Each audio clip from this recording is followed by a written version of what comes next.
बात आज की चैनल के कार्यक्रम आर पार में आपका स्वागत है। ब्यावर अजमेर जिले का कभी सबसे शानदार विधानसभा क्षेत्र हुआ करता था। आज जिले के रूप में उसका अलग वजूद हो गया है। लंबे समय से ब्यावर खुद को अलग जिला बनाए जाने की गुहार लगाता रहा। मुख्यमंत्री अशोक गहलोत ने आखिर उनकी हसरत पूरी कर दी। जिला बनाए जाने की घोषणा ही काफी नहीं, अब यह बात इस औद्योगिक शहर को समझ में आने लगी है। ब्यावर ही नहीं, हाल ही में जिला घोषित हुआ केकड़ी भी इस उहापोह से गुजर रहा है।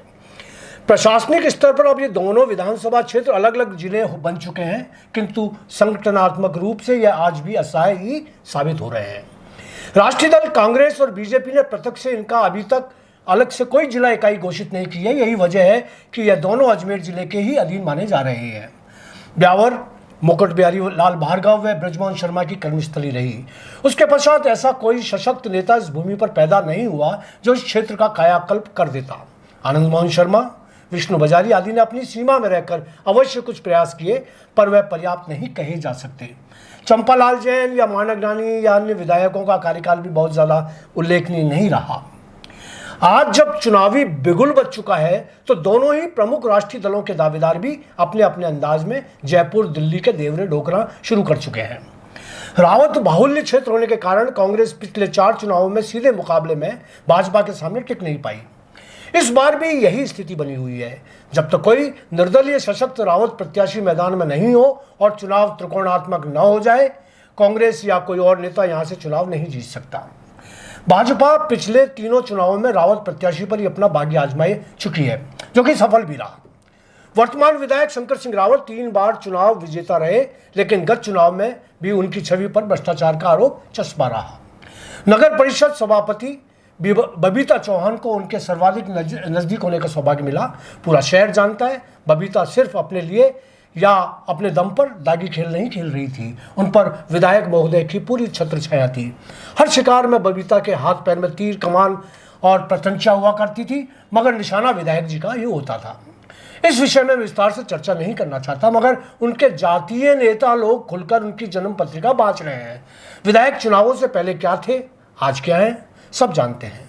उनकी अकूत संपत्ति बढ़ती रही, मगर जिन रावत मतों से वह विधायक बने, उनके लिए उन्होंने क्या किया, यह सवाल आज भी मतदाताओं की जुबान पर आ जाता है। यहाँ पराजित कांग्रेस प्रत्याशी पारसमल जैन के लिए भी मेरा आंकलन है कि यदि इस बार भी वह कांग्रेस की टिकट पर चुनाव लड़ते हैं, यदि इस बार भी अकेले अपने दम पर चुनाव लड़ते हैं, तो उनको पिछली गलतियों से पीछा छुड़ाना होगा। उनकी अदूरदर्शिता, कुप्रबंधन, ढुलमुल रणनीति, अतिरिक्त आत्मविश्वास, अपने लोगों पर अविश्वास, नए चिलगोजों पर अति विश्वास उनको ले डूबा। अंतिम समय में रावत अपनी रणनीति के तहत सफल हुए और विजयश्री प्राप्त कर ले गए। उनकी जीत के और भी कई कारण रहे, मगर वर्तमान में भी उनकी छवि दागी आरोपों से मुक्त नहीं है। वर्तमान सभापति नरेश कनौजिया पर लगे भ्रष्टाचार के कथित आरोपों से विधायक भी अछूते नहीं हैं, बल्कि भागीदार भी कहे जा रहे हैं। यहाँ मैं नरेश कनौजिया को गलत नहीं मानता। यदि उन पर नेताजी के एहसान हावी नहीं होते तो शायद वे सफल नायक बन सकते थे। कदम कदम पर नेताजी की मेहरबानियों ने उनकी छवि को निचोड़ कर रख दिया। मेरी उनसे एक बार मुलाकात हुई और मुझे लग गया कि इस बार भी अभिमन्यु युद्ध के मैदान में हरामियों से गिर गया है। चक्रव्यूह से बाहर न निकल पाने में मारा जाएगा। उनके लिए मेरी शुभकामनाएं।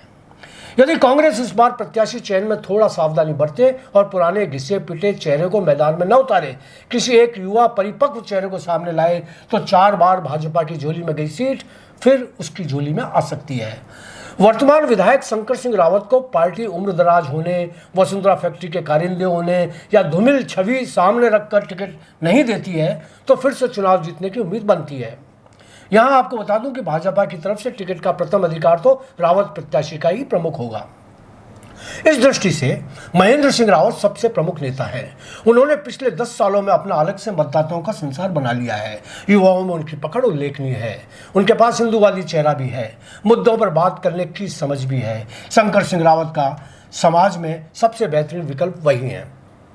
यहाँ एक और युवा नाम पिछले दिनों चर्चाओं में आया। भले ही रावत समाज में इस चेहरे की पकड़ उतनी मजबूत नहीं, मगर प्रादेशिक नेताओं से उसकी नज़दीकियाँ चमत्कारी तरीके से सामने आई। प्रदेश भाजपा के संगठन मंत्री चंद्रशेखर शर्मा के खासम खास होने से उनको इस बार चुनाव प्रबंध समिति में प्रचार प्रसार का प्रभार सौंपा गया है। ब्यावर शहर के लिए यह नाम नया नहीं मगर चौंकाने वाला जरूर है। प्रधानमंत्री मोदी जी की अजमेर और नाथद्वारा यात्रा में अभिषेक रावत नाम के ये नेताजी बहुत करीबी रहे। अब यह भी चुनाव मैदान में दावा ठोकेंगे, तय है। रावत होने का लाभ उठाने की भी वे कोशिश करेंगे, कोई बड़ी बात नहीं यदि उनको पार्टी टिकट दे भी दे।